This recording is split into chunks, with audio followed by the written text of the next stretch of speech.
Hello, I'm Amar Jones, and welcome to caffeineTV. And instead of doing our daily news brief today, we're going to preview the NFL game, and we're going to do that today with Jamilah King, who is senior editor at Colorlines, who's joined us before for a long interview about the things that we should look for in the NFL all season. That was at the beginning of the season, or actually mid-season, and now we're at the end.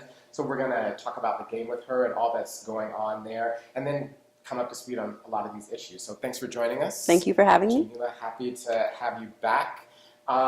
So we're going to get to the game and things that we should look for and that sort of thing. But we have to lead with the lead, which is Deflategate. Yes. And the latest you said was that they have been fined $20,000. Yes. So, yeah, the Patriots have been fined. By league standards, this is not actually like a huge deal. But because it's the Patriots, it's a big deal. Because it's Tom Brady, it's a big deal. Because, you know, the storyline that the Patriots want and that the NFL wants, I think, the NFL brass is, this is Tom Brady's like last hurrah, and this is where he really cements his legacy, and you know, like he's supposed to be this valiant warrior, right? And so this totally goes against that, and that's why it's become such a big story, I think. Right, and Deflategate, of course, they played with 11 under regulation balls in their AFC Championship with the Indianapolis Colts, and that's against the rules.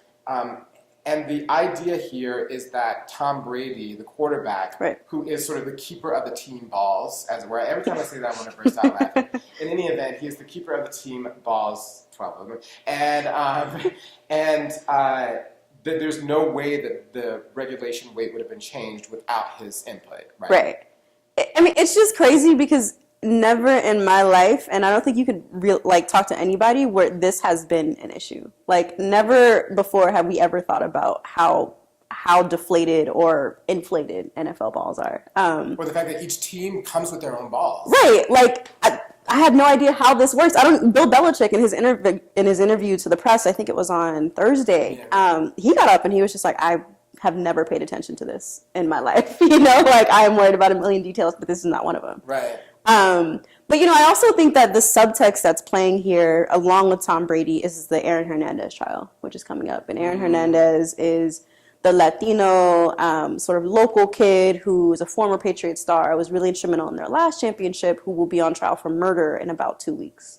And so I feel like part of that subtext, right, you have the Patriots who are trying by all means to, you know, present this image of themselves as these warriors, these sort of the best team in football, right? And they're hated because of that, and they're hated for a number of different things. But you also have this subtext of you know, just lawlessness, you know, and breaking the rules, right? And Aaron Hernandez is part of that. And, you know, obviously deflating balls is not anywhere on the same plane as murder. But, you know, when it comes to an image standpoint, I think that the NFL is having a really hard time. And, you know, we've talked about this. This is one of the many things that's getting fans to look at the NFL differently. And the product that they're being sold is not something that they trust.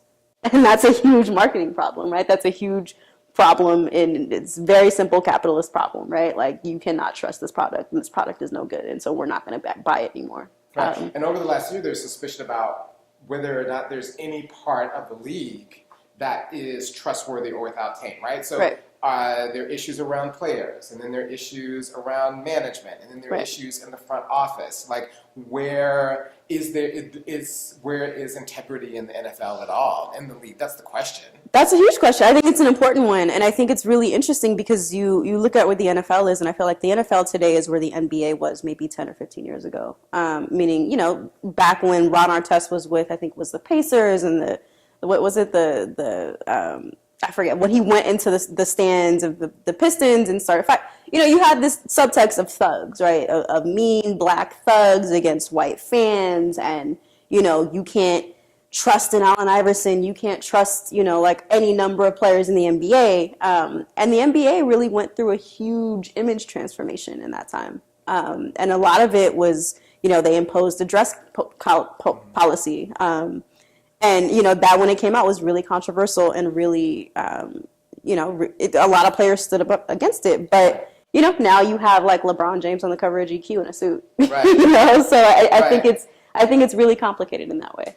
Now, one of the questions about this sort of integrity issue is whether or not it's systemic or personal? Like, is this just a moment where we've had a lot of different things? Like, it's a few bad apples that have all come together at the same time, or is there something that is really wrong with the NFL? And I think one of the possible insights of that is the whole concussion scandal, right? Because one of the things that showed was that there was an institutional clamping down on silence and not telling the truth. Yeah, and I mean, I think that's probably the number one issue. And I think that when you look at the NFL, and there's so much pressure, right, to look at individual players as bad apples, and I don't think that is useful, and I certainly don't think that's true. But when you look at concussions and the extreme lengths that the leagues has gone to hide evidence, to get this off of the public's radar, I think that you can't trust the product, right? Like, you can't trust the folks who are peddling this product. And these are people's lives, right? These same players who we're rooting for, 10, 15 years later can't walk, can't talk, are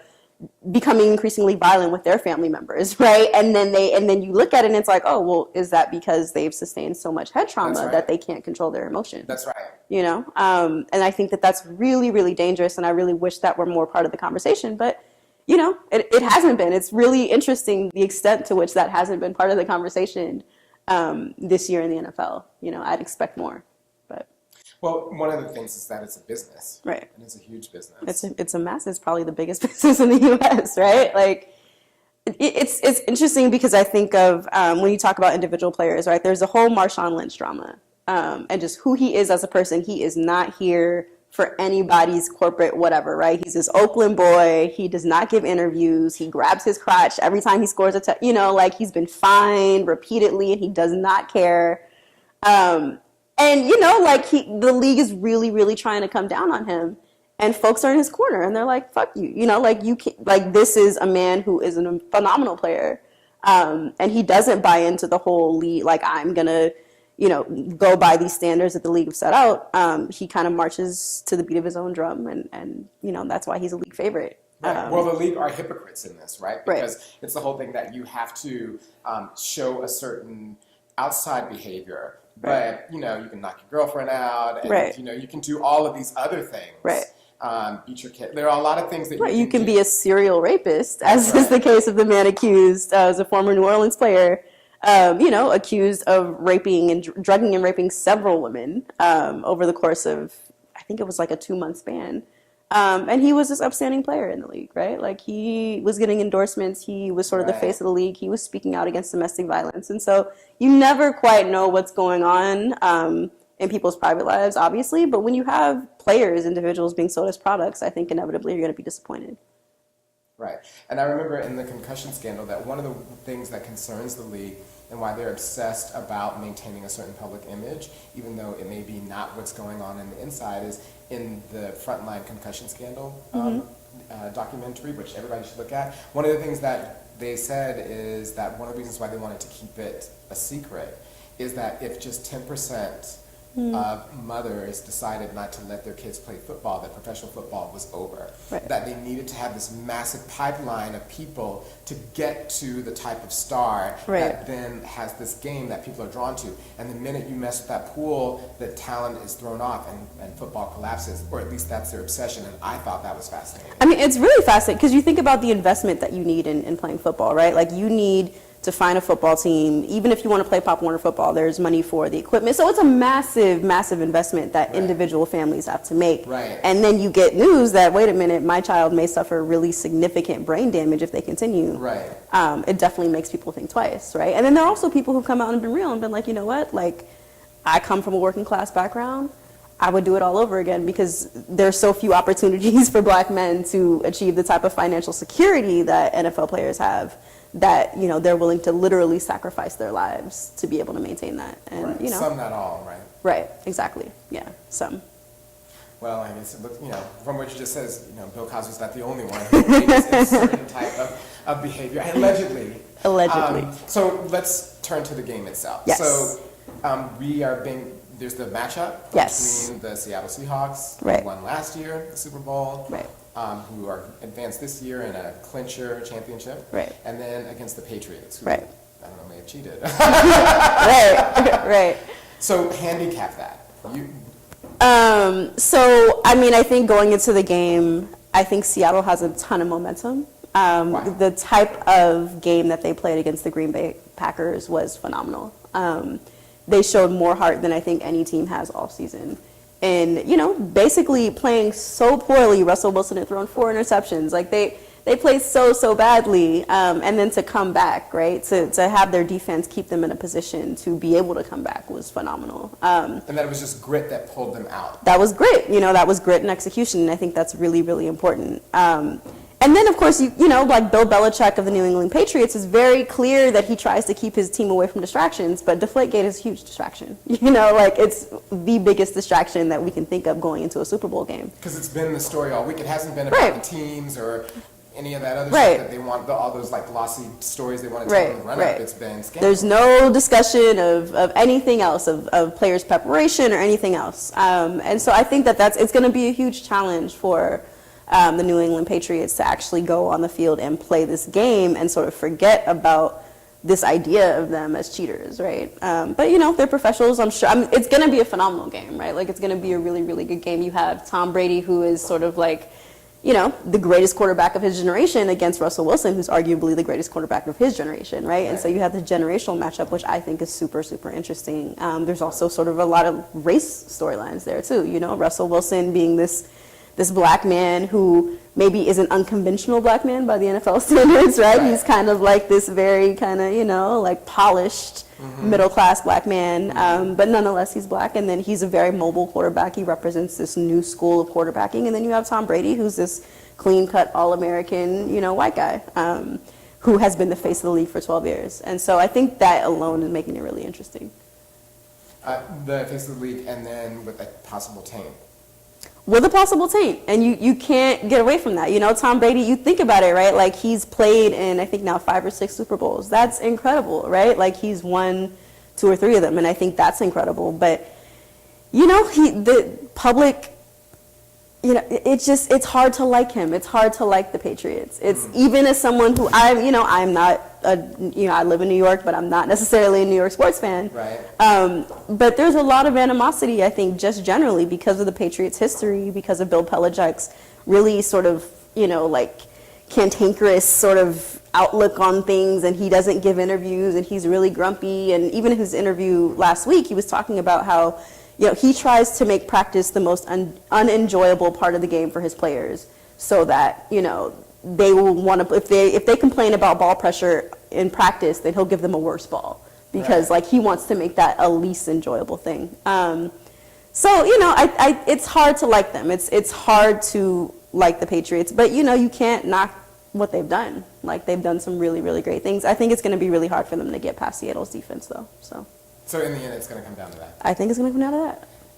So in the, can you also talk about a little bit about, I mean, what's interesting are these two, the coaches of the two teams are very different, and the front offices are very different. Like it's, I mean, in some ways, right, you could say it's old NFL versus new NFL. Yeah, absolutely. Right? Yeah, absolutely. I mean, I think that you have, you know, Kraft, who's the owner of the New England Patriots, you have Tom Brady, you have sort of this very traditional sort of NFL offense, right? And then you have Pete Carroll, right? He comes from USC, where he had his own sort of, you know, issues with integrity, right? But he comes from USC. He's very, very likable. He's very personable. He seems very nice. You have Russell Wilson, who's now the face of that franchise. You have Richard Sherman, right? Who's this really, really amazing kind of crap-talking player, too.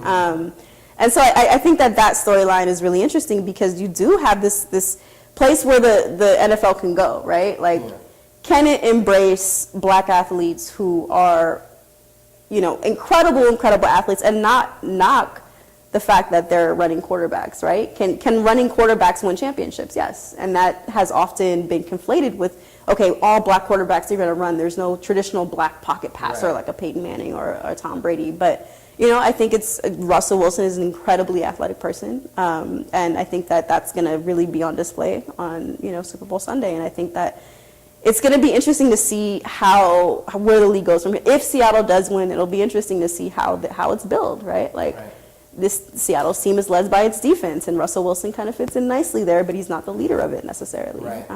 So, we'll see. But I'm looking forward to it. I'll be watching. I mean, Russell Wilson also, he's just super bright, right? I mean, Incredibly he's just super bright. Not only in terms of like athletic, but bright about what's happening on the field. Yeah, really bright. And I also think he's tremendously business savvy. Like he is all about building his brand. Right. And he gets knocked for that, right? Because some of it feels a little inauthentic. But, if you even look at his endorsements, right? Like 2 of his biggest endorsements are from Microsoft and Bose speakers. And most other players are looking at, Beats speakers and Apple products, right? But, the things that Russell Wilson is being endorsed by are the same things that are the league's sort of endorsements, right? And so, there's this whole controversy during the season that, so many players were wearing Beats headphones and they were getting fined for wearing them because they weren't league sponsored. But Russell Wilson apparently had the business savvy to know, okay, so Bose is going to be the official league sanctioned brand, so I'm going to get an endorsement with them. Right. So he's interesting in that way, and I can't knock that. He seems really, really like he's poised to become the new face of the NFL. Wow. If he shaves, we'll see. Yeah, he kind of needs. I mean, I'm not a fan. I'm not a fan. But I'm a fan of Richard Sherman, but you know that already. So I do. In terms of a couple of hot button issues in the NFL, we're at the end of the season, so let's go through some of those. Now, one of the most important things that you spoke about last time was the fact that women make up 50% of the audience for the NFL. Right. And I'm wondering where is the NFL on women's issues, and how do women find their way in this? I mean, what we clearly end up with are these 2 all-male teams, right. all-male leadership, right. all-male sort of front office. Right. I mean, I think one of the frustrating things about being a female or a woman sports fan, and if you're particularly a sports fan and a fan of the NFL, is that the way that the league wants to engage you is very traditional, right? So, how do you mean? Like, they have their jerseys that are pink and white, and you're supposed to like the players' bodies, and so you'll go for that, But a lot of the female fans I know, or like a lot of the women who watch football that I know, actually are interested in the game. Right. Yes, it's nice to look at different players and whatever, but actually, like, who's winning? What are they doing? Was that a good play? And I don't think the NFL's gotten that down yet. I think that the NFL is getting there, but obviously, when you have a huge issue that has gone unanswered, like domestic violence, that's showing that the NFL's investment in women isn't very strong.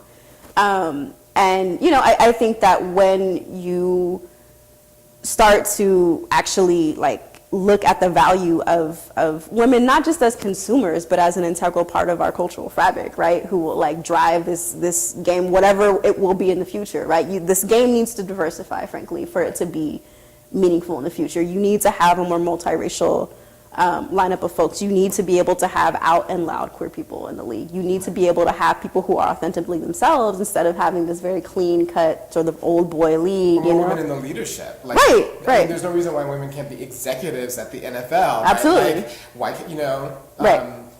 There are a whole host of things. Right. Right. Women can be actually involved in the business of this league, right? But you don't really see that. I mean, I'm sure there are women who are in the executive offices. There aren't any female owners of teams that I know of, although there was, I forget the owner of the New Orleans Saints, he just released something that in his will, he said that his wife will get the team when he dies. And so that's usually how you see it, right? But that's not really what I think we're looking for. We're looking for women who actually have power, right? Like women who have power in this league, women who can make decisions. And I wonder what that would look like and how it would look different, how discipline issues would look different if women were in charge, right? Like, how would a man be treated for beating his wife, dragging her out of an elevator, if a woman was in charge? And that's hard to say, right? Because you have the WNBA that has plenty of women in power, and they don't handle things as well either. So, I think it would be interesting to see that leadership diversify, but I think also it's really important to think about sort of the mindset, right? Like, are these folks looking at things with a lens that's actually useful, with a lens of equity, with a lens of justice, right? And I don't know. I'm not holding my breath for that to happen in the NFL, right? Because it's a big business. What's interesting is that they would make the argument that they don't have to do that because it's a business and it's about sports. But, I mean, as we were speaking about before going on camera, that it's held up as both a place of violence and valor. And if you strip the valor, if you strip the idea that there are ethics involved, rules, that's why you have coaches and rules. Right. If you didn't, if it was just a brawl, then it loses its appeal. Right. And it's an interesting thing that they don't. And secondly, I mean, they get a ton of public support. I mean, Absolutely. Not only in terms of the taxi-free status of the league, which there's argument about, but more importantly, the tax-free status of stadia Yes. and all of the other things that go into it. So public is investing in them, and so it's not really fair for them to say, well, we're just a sports league, and Right. we don't have to be held to a higher account. Right, and I think that is a crucial issue, right? Because so many, like the new 49er stadium that opened recently, $1.4 billion in Santa Clara, right? Who paid for that? Largely taxpayers. And I think that that is something that is so under discussed, is the fact that the public is investing in this league and seeing very little return, right? Like even if a young single mother was able to get a job, say in the concession stands at a new stadium, that often is a seasonal position, right? Like once the NFL season is over, you got to hope that, right, at minimum wage, right? Like no union benefits, like none of that, right? So what does that look like moving forward? And I think that increasingly communities are becoming aware of this, I would hope, right? Because you see how stadiums sort of like, you see the whole thing around Brooklyn and the Nets and how this big stadium is going to come in and change everything, and it hasn't changed much, and the team sucks. Or Eric Garcetti in LA, Right. who's just like, whenever they're talking about tax subsidies, he just gives them crickets. He's like, right. It's really, really amazing to see how these stadiums have failed, right? Like you see, like Dave Zirin at The Nation has written a lot about this over the years. But yeah, I mean, I think it's one of the things that, for me as a sports fan, is very, very conflicting. I remember when AT&T Park was built in San Francisco. It's a big baseball stadium that's now seen as like a beacon now. But like, I remember, being like, that was a community that like, you had a lot of that stadium changed completely the context of that part of San Francisco, right? Now you have $1 million luxury high rises, and that happens everywhere that a new stadium is built. That's part of the allure of it, right? Is that we will change this neighborhood. Redevelopment, right? And basically you're kicking black folks out, and where are they going? They're going to like poor suburbs so they can, like be out on the outskirts and like not here involved. in New York and Brooklyn down the road, that's what happened with the Nets stadium. Exactly. And so that's something that is really hard for me to reconcile as a sports fan, and I've not been able to reconcile it yet. I've been to the Nets Stadium. I've been to AT&T Park. I've not been to the new 49er Stadium, but I will soon.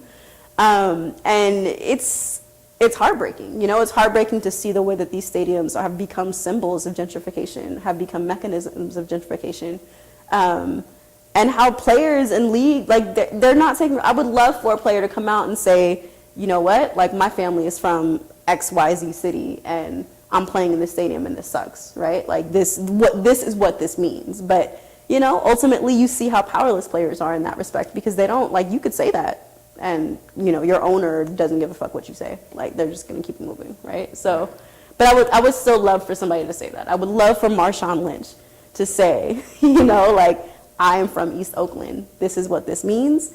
And, like if the Oakland City Council wants to build a new stadium and wants to have really crazy politics around it, I would love for someone of that stature to come out and say what that would mean to his community. This issue of the way that men run stuff, right? That we were just talking about in terms of how they view it as a business and the pressure around these public stadiums and this sort of domination, in a way, very patriarchal way of dealing with things. But nothing spotlights that more than the situation with Ray and Janae Rice that you alluded to when we were talking about earlier. So we now have more information. There's been a third tape that's come out since we last spoke. There have been more developments in terms of him going into arbitration. So how do you think ultimately that has turned out? I mean, we talked about it before when it was still in motion, and now it looks on the back end. Do you see it? Is it any better? I think that the league, unequivocally, you can say that the league failed Janae Rice, that her husband failed her. I think ultimately Ray Rice will be on an NFL roster next year. That is just the truth of the matter. I think he is a talented player, and I think that he is, that a team will take a chance on him because he said the right things and because she said the right things. She's come out and essentially stood by defense of him. Right, and stood by her man, right? And I can't knock anybody's personal decision to deal with their relationship. Do what you do, that's fine. But I think at a systemic level, absolutely the league has failed Janae Rice and any number of women, right? There was just discussion, I forget the player's name, but a Colts player has been indicted on raping a woman in Indianapolis. And I think that, that is, and still the Colts had a statement and saying, we hope that this player essentially deals with his business, but they didn't cut him. They didn't, they're taking their time with that. And so there will be another Ray Rice. There will be another Janae Rice. There are so many of them already in the league, right? And the fact that this continues to happen, the fact that there is so little done to actually check this speaks to how little the NFL really values this as an issue. One question on this is, is the fact that in some ways Janae Rice didn't stand up for herself, right? Does that then make it hard? Did that then take the pressure off the league to not have to deal with him, right? Because she gave him a pass in the release of the tape. She seemed to be, giving him a forgiving kiss when he had the handcuffs on him, right? Afterwards, there was a backside of it where, since she participated fully and she hit back on the internet hard and on Twitter and on Facebook against people who said that she was called her a victim, and she defended him with everything that she had. And so did that put the league in an uncomfortable place? No, I mean, I think that it obviously helped the league. It helped the league because it said that their initial 2-game suspension of Ray Rice made sense because this was sort of a personal issue that he and his wife was dealing with, and they're ultimately good people and they're working on it. But like I said, there's so many cases of domestic violence and sexual assault throughout the year, right? And you don't hear about them all the time because it's usually not a really well-marketed player. But you still, like in San Francisco, there was a player, Ray McDonald, who, was going through a domestic violence case at the same time that Ray Rice was not suspended from the team, was not suspended from the league. And now he's been cut from the team because he's suspected of sexual assault on someone else, right? And so I think, you said something really interesting the last time is you can't automatically cut off the violent. I'm not saying that every NFL player is violent, but football is an incredibly violent sport. And I think it would take extraordinary superhuman powers to automatically just shut that off once you're off the field. And that's something that the NFL and a lot of fans aren't willing to really handle, right? You can go full throttle at somebody and hit them and drag them and be barbaric on the field, and you cannot be that in real life, right? More than that, I don't know what resources are available for players who go through that. And you're supposed to turn it off immediately. Right. You're literally supposed to go from the field, in the locker room, and when you come out and when you do your press conference or whatever, you're supposed to, in that half an hour, have transformed into a totally different person. You are showered, you are shaved, you are a totally different person, right? And I think that's an unrealistic expectation for anyone, but especially people who are playing this incredibly violent sport in a very public venue with millions of dollars on the line, right? And that's something that the league, I think, knows. And I think that when you have videotaped evidence, right? If there were videotape, I don't think this would have been a big deal if there hadn't been videotapes. I don't think that Ray Rice would have been released from the Ravens. I don't think it would have been all this. But, maybe there will be more tapes that come out of people acting badly, right? But, I think that the league is not invested truly in dealing with this issue. All right, so how does that then tie into what we were talking about earlier, which is the role of women in the league? So do you think that if he shows up on a roster in X city next year, that women fans, will there be an outcry, or do you think that people will just begin to turn away from the game? Is there a slow erosion that might be happening, or everyone's taking it in stride, we just want to see him play? It depends on how his handlers deal with it. I think that there will be an outcry at first, just like when Mike Vick came back to the league, there was an outcry at first, and you had PETA activists following him in every city that he went to, and then he was this protagonist in this comeback story, right? And I feel like Ray Rice sort of is building himself up to have a similar sort of comeback story. What would be interesting is that, a lot of times people who commit domestic violence, it's not a one-off. Right. Right? So what will be interesting if this then occurs again in their household, what the response is. And, from watching the videotape, it's hard to believe that he has never done this before and that he will not do this again. I mean, just thinking about violence, right? Thinking about the cycle of violence, you just don't shut it off like that, right? If that is your response to things, then you will respond like that again. And that this isn't somehow, not to psychoanalyze, but to psychoanalyze, but that this isn't a part of their dynamic. Like they have this, it's very clear that they have this dynamic going on. But what's interesting is that in the law doesn't care about that. It is say if the cops are called to your house, and if there's a domestic violence incident, they will arrest you even if your wife says don't arrest him. Right? Like what's interesting is that policing has moved in a different way on domestic violence than the league is. Right. And I think that ultimately that works really well for women who are not in the spotlight. And then I think about Janae Rice, right? And if this does happen again, she's not going to call the police. She's not going to, like it's the stakes have been raised, right? And she knows that her husband can't fuck up, but she also can't fuck up again, right? She can't fight for her rights again. She can't advocate for herself again. That's right. She had that window. Right. Wow. So speaking of fighting for your rights, Michael Sam, who, when we started, was still in the league. Talked about it in October. He's now not in the league anymore, but he's recently gotten engaged, and that's going to happen. I wonder if it'll be on like celebrity platinum wedding. Maybe he's not in the league. It'll be a bronze wedding. Right. But what do you make of how he ended up? I mean, everyone had hoped that he was going to stay in and be in. And what I find really interesting about his case actually is that he showed the type of integrity in his life that the league actually needs to show overall, and he got penalized for it. Right. But where do you think that all turned out?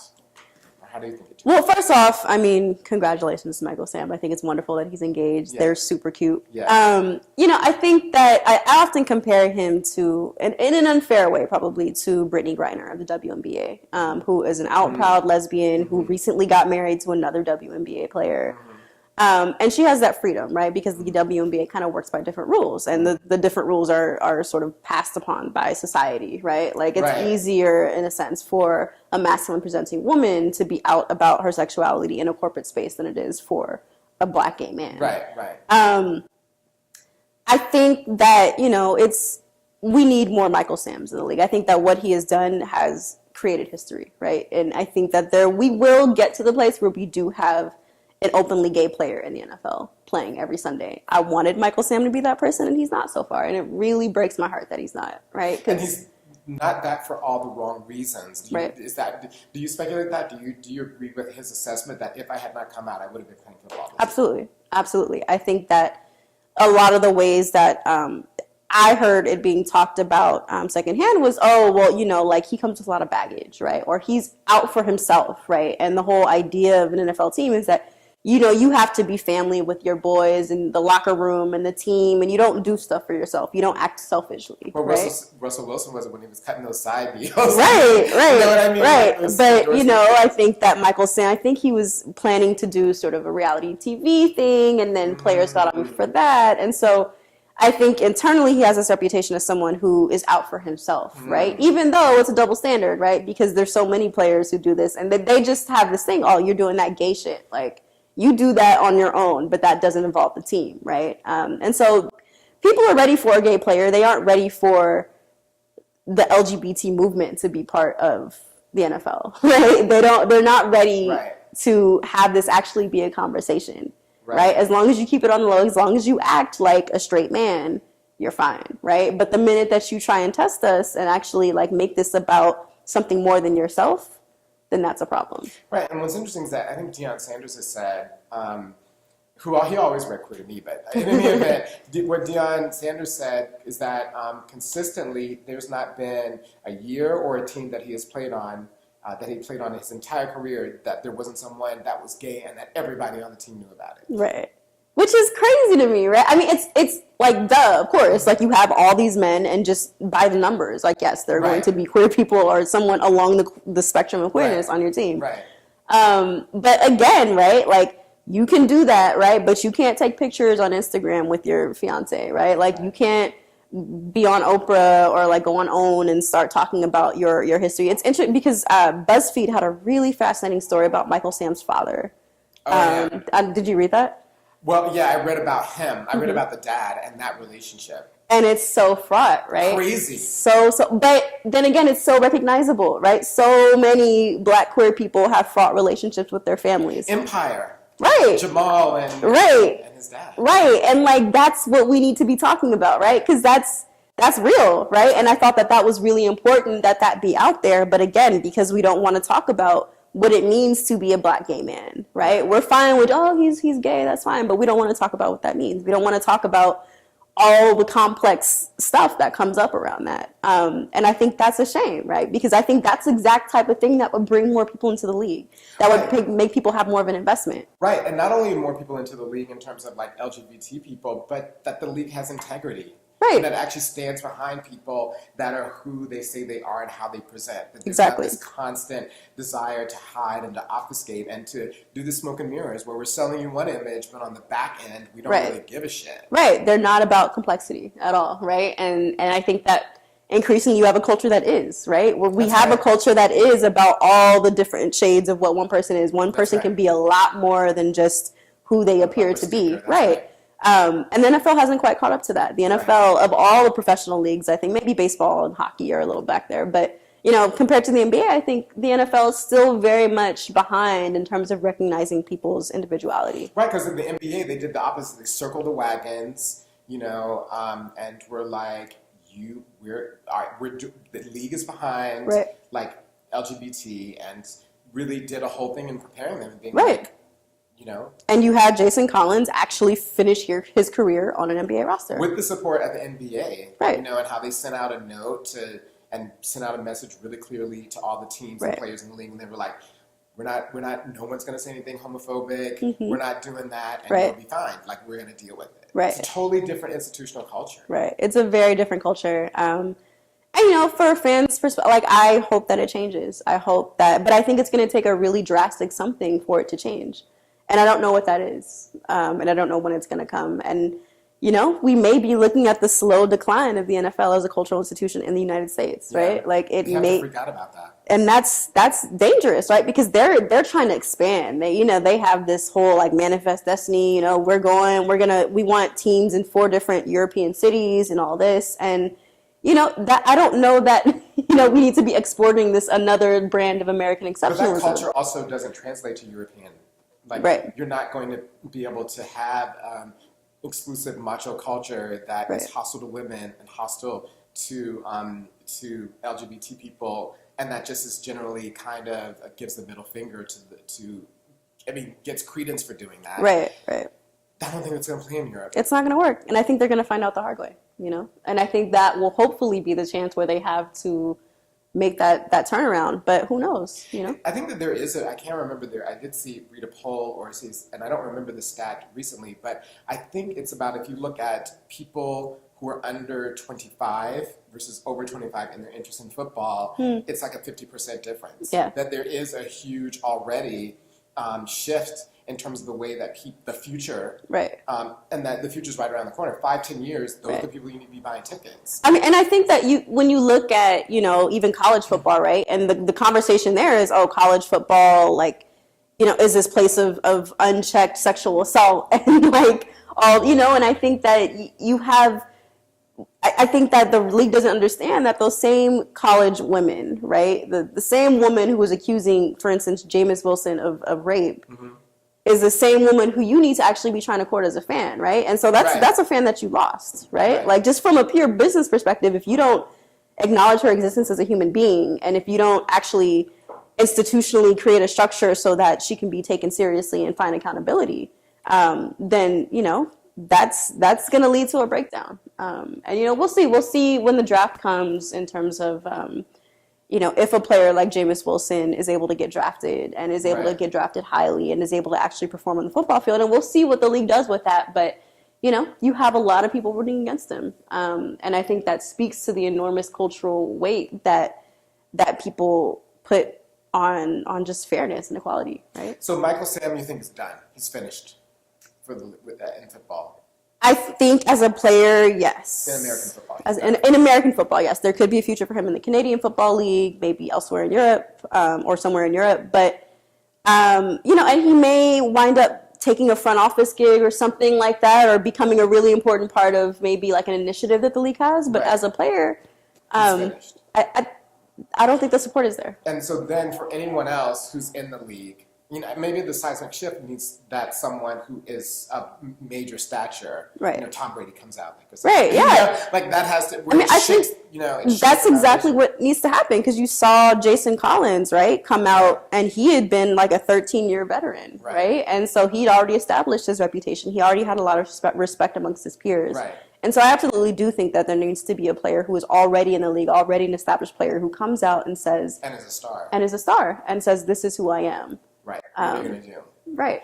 So to the person that's looking at it, do you think that what happened to Michael Sam makes people more or less reticent? Did he open the door where someone says, you know what, someone finally did it and I now have the courage to complete it? Or do you think it shuts it down, like, oh, this is what I'm going to lose? I think it opens the door. I think it opens the door, and I think especially when you're talking about an older player coming out, I think it makes it, he's already dealt with the hardest of the criticism, right? Like, he's already sort of sacrificed his career. He did.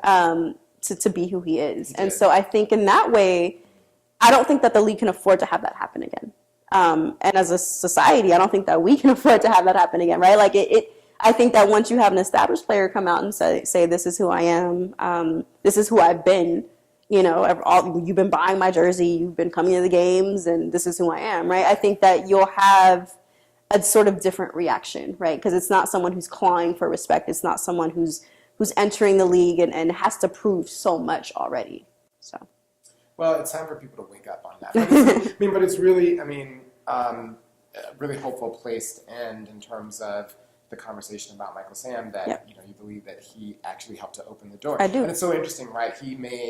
He didn't get to do what he wanted to do and what he prepared all his life to do, but he may have done something far more important. Absolutely. So hopefully he can live with that. Yeah. But it must be everything that he's gone to get to the point where he was a prized and celebrated entrant into the NFL, and the day that all slipped through your fingers because you decided to tell the truth. Right. It's hard. But then again, like, he is now an out and proud gay man who's able to tell the world that he's in love and he's getting married and all, like, I think that there are advantages, right? Like, he can be who he is. He has so much more freedom, and he's not, sure, he'd make millions in the NFL and blah, blah, blah, but, he's actually able to be himself and live with integrity, and I think that is far more important than anything else. Right. And he'll find a way to eat. I'm sure. Just ending where we began, which is on the game and handicapping the game and just helping people to navigate the complexity of what's going to happen. And for everyone who has to go to these, insufferable Super Bowl parties because they don't want to sit at home and watch, like, the Lifetime Whitney movie. What are the things that you should look for? You go in, you have to look at this game, besides the halftime show, which you might be interested in. What is the one thing or a couple of things that I should look for that would then keep me engaged? Right. So 2 things I can think of off top. The first is, does Tom Brady throw to Richard Sherman's side? That has continually been the issue, right? Like, Richard Sherman is the best corner in the league. He's really good at playing the ball when it's in the air. And so does Tom Brady take that chance? It's one of the best quarterbacks against one of the best defensive players in the league. And so I think that's number one. Number 2 is the league. What does that mean, throw to his side? So what it means to throw to his side is Richard Sherman is defending one part of the field, right? Mm-hmm. And so, when you had the first game that Green Bay played against Seattle earlier this season, you had Aaron Rodgers not throw at all to Richard Sherman's side because they didn't want to take any chances that the ball would be intercepted. Right. So, because he knows how to grab the ball when it's in the air. Exactly. And so last week, Aaron Rodgers threw to Richard Sherman's side and got intercepted. And so that's number one. Richard Sherman also was injured last game. Okay, hold on. So then, if he doesn't throw to his side, does that then limit the Patriots' offense? That limits their ability to move the ball down the field because there's this whole section of the field they can't. Right. If you're avoiding one whole side of the football field because of one phenomenal player, then that drastically limits your game plan and what you're able to do. So that will completely alter the game if that happens. I don't think it's going to happen. Advantage of the Patriots. Right. So that's number 1. Number 2 is, I think I mentioned earlier that Marshawn Lynch from the Seahawks has been continually fined by the NFL for his crotch grabs in the end zone. So the NFL is now trying a new tactic, and they're going to penalize him for yards instead of money. So if If he does it again, then his team will be docked yardage in the game, and they will have less yards to work with or fewer yards to work with. So they'll be thrown back if they're right. Like, you know. So it's no longer an individual issue; it's now a team issue. Wow. So we'll see where that. I mean, you know, and it's interesting because Marshawn Lynch, after he scores a touchdown, his touchdown celebration, aside from grabbing his crotch, is to shake hands with all of the offensive players, and that's dope. You know, I think that's classy. So that's number 2.